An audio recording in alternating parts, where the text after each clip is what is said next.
Hey everyone, it's Mr. Montgomery again. Today we are continuing from the last video where we were talking about how Earth has its own magnetism, right? And we're continuing into the next part.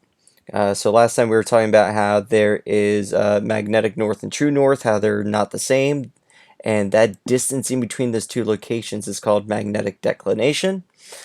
So we're going to continue on, and this lesson gets so much more interesting than it was before. If you thought last one was pretty interesting, this one's way better, way more visual, and we're actually going to start with this really quick video. I'm going to kind of skip through it a little bit, and think about if you've ever seen videos of this before. Now, I know there's not really going to be any sound but my voice because I'm wearing headphones and a microphone, but just take a look.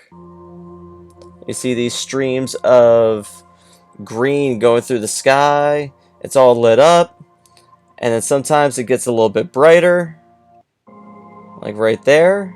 It's getting a little bit brighter streams of green.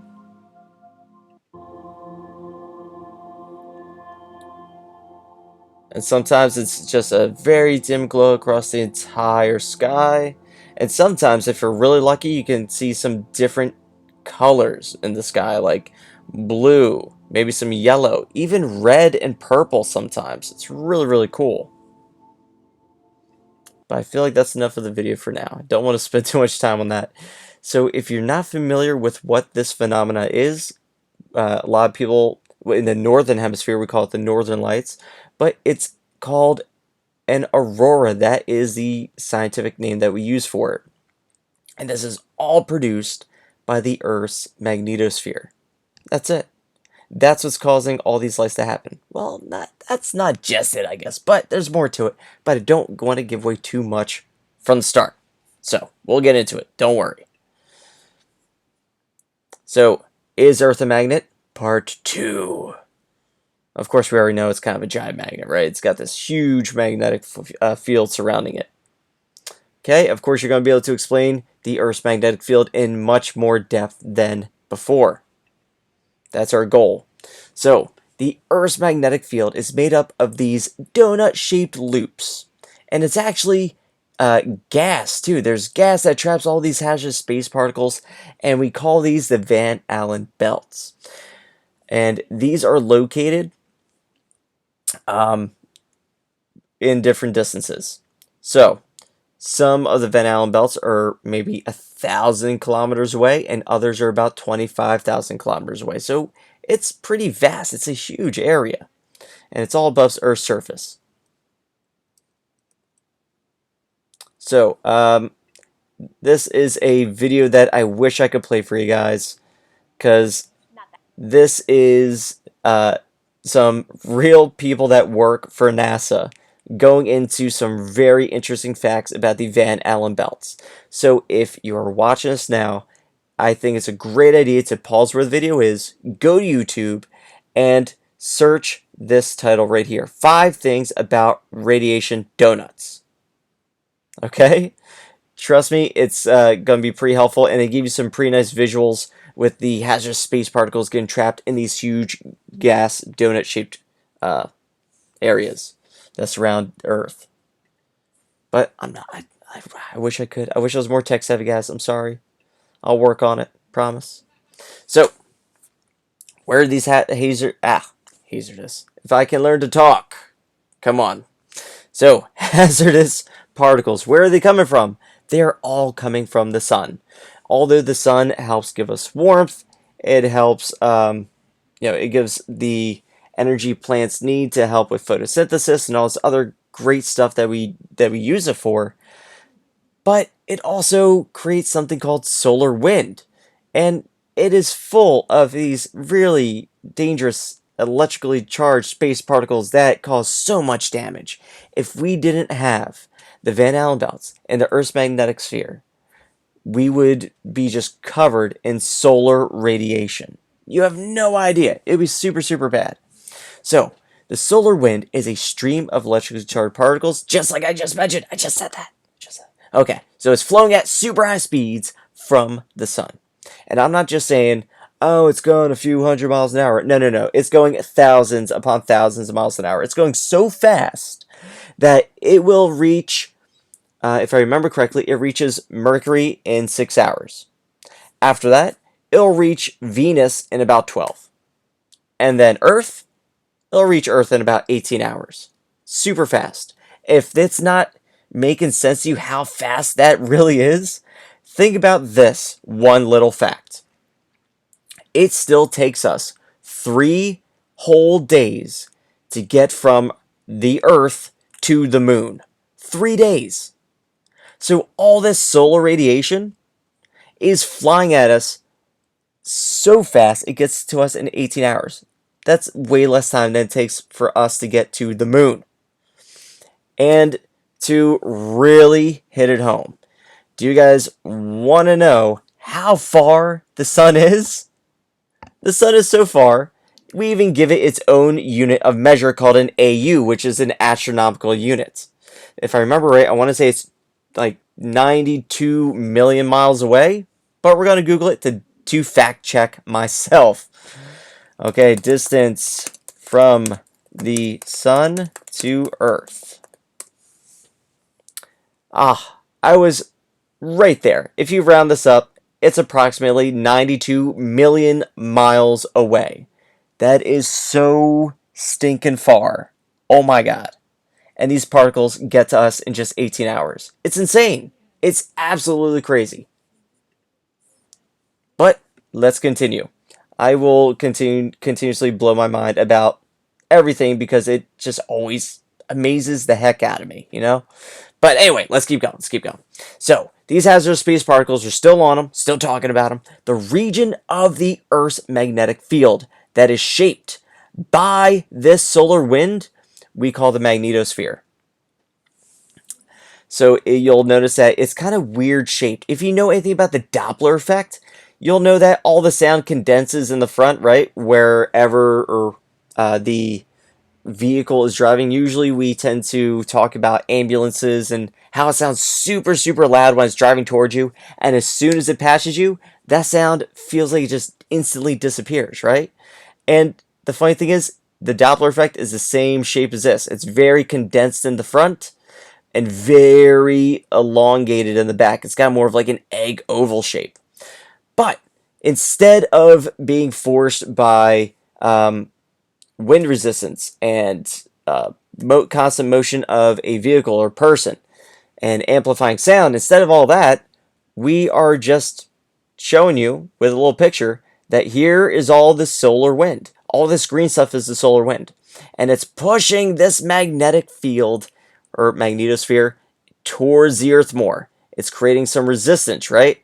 And as it gets kind of pushed around, it kind of elongates the back. The back isn't really touched, but the front is pushed in more because it has some resistance from this solar wind. Okay, but there is way, way more exciting stuff than just solar wind. Solar wind is, yes, it's interesting. It's hazardous. That's actually a big reason why we don't really go past the moon. If we went past the moon and tried exploring more space, even if we had enough supplies to last us, I don't know, a year, you're still opening yourself up to all those hazardous space particles that would just collide right into the shuttle that you're in and actually be very harmful to you. That's radiation. That'd be like you going into a nuclear power plant and not wearing protective gear. You don't want to do that. So before we can explore more space, more of the universe, we need to figure out how to effectively deal with the solar wind. But anyway, I'm going on a tangent. Sorry. Let's go on to the more interesting stuff. So although solar wind is cool, there are these much larger bursts that we call solar flares. And for all my anime fans out there, yes, solar flare is a move in Dragon Ball Z that blinds the person. And where do you think they got the idea for that move? From the sun. So these solar flares, they kind of actually arc out from the sun, and then when this happens, it kind of whips all these super high negative or electrically charged particles in a huge cluster very, very fast at the Earth. And if we had a large enough solar flare hit the Earth, it would be like a giant electromagnetic pulse, and it would destroy all of our electronics. We would not have any kind of TV, video games, cell phones. All of our satellites would be destroyed. They would just no longer work. They'd be short-circuited. And we'd have to have whole new satellites being sent into outer space and reprogrammed and all that kind of stuff. It would be such a headache. We would have weeks upon weeks without all the technology we are currently used to. We would feel like we're back in the Stone Age. So solar flares are a huge deal. So these are bursts of high intensity radiation from the sun's surface. And like I said, you can actually see them arc out. We actually have special cameras and lenses that let us really view the sun closely. And we have real footage of solar flares. It's so cool. I highly recommend you check it out. Okay, next, these bigger bursts, they're kind of the reason we get to see those really cool auroras in the sky. So that video that we watched at the very beginning where we had that stream of green, getting that green glow going across the entire sky, that's all thanks to solar flares. Because we need more of those electrically charged particles to interact with the Earth's magnetosphere. And when that happens, it actually interacts with the field streams are going around the Earth, and they kind of make them whip back around, and then when they reconnect you know what? Let me show you the picture. Why am I not doing that? That would make sense. Here we go.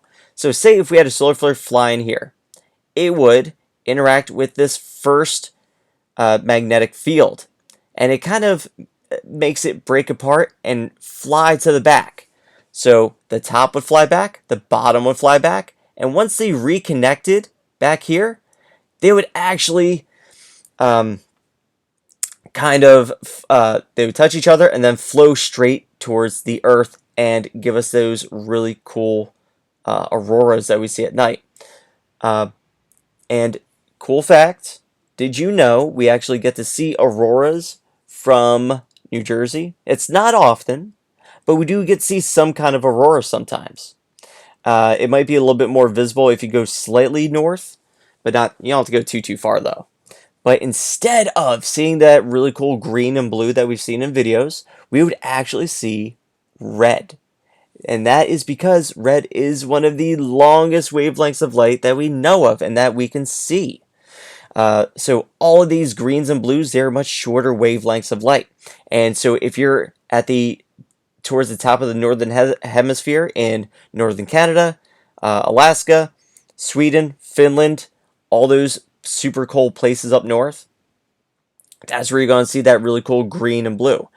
In New Jersey, we can sometimes see that red because that light is stretching over further distance, and so that longer wavelength of light is the only one that's able to reach us at that time, which is also why sunsets are more of a red purplish tinge. Sunsets are not blue or green or anything like that. They're not even really yellow.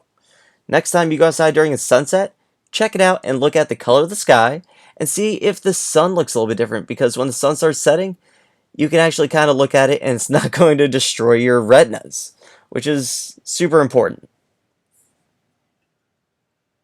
Alright, I did this in class, but I'm not going to do it on here. We already went into a lot of depth about how the Earth's magnetosphere is shaped due to the solar radiation. Okay, so let's go into more detail about these auroras. So in the northern hemisphere, we actually have a special name for it. A lot of times we just call it the Northern Lights, right? A lot of people just call it that. But the real scientific name that we like to use for it is called an aurora borealis. And the reason why I kind of picked this picture for this slide is because you don't just see the blue over here, the green, you also see that reddish purplish tinge that we would be more likely to see in the lower parts of the United States, like New Jersey, Pennsylvania, places like that. Now, it's not going to be as vibrant as this, but you'll see that like a nice soft glow, which is always cool. Okay, so in the northern hemisphere, we have the aurora borealis. In the southern hemisphere, we have a different special name. Of course, some people call it the southern lights. Super boring, super dull. A lot of times when people say those terms, they just don't know the real scientific name of it. But we're going to change that. So, instead of calling it the southern lights, we're going to use the scientific name, which is an aurora australis. And if you're thinking already, you know what? That sounds so weird. How am I ever going to remember this term? Well, think about what country australis sounds like. Did a country just pop in your head? I sure hope so. And you're probably thinking Australia, right? Well, yeah, sure, because it starts off the same. Australia, and then it just changes to lis at the end. So it sounds like Australia at the beginning, but it ends with an is, australis. Okay? Oh, and that is the last slide. Wow. I think I was enjoying myself a little too much with this one. So, I hope that this was helpful. I hope it helped refresh your memory. I hope it helped solidify some of the information for you too. Or if you just haven't learned this stuff yet, I hope that this all made sense and you're enjoying science a little bit more than maybe you did before the video. But next time, we will be going into the fun stuff, electromagnetism. Electromagnetism is so cool. So the next video, guys, electromagnetism. We're going to start with the basic properties, what electromagnet is, how it works, what the important components are. But I mean, I don't want to give too much away. Anyway, catch you back in the next video. I'll see you guys later. I hope you have a great day. See ya.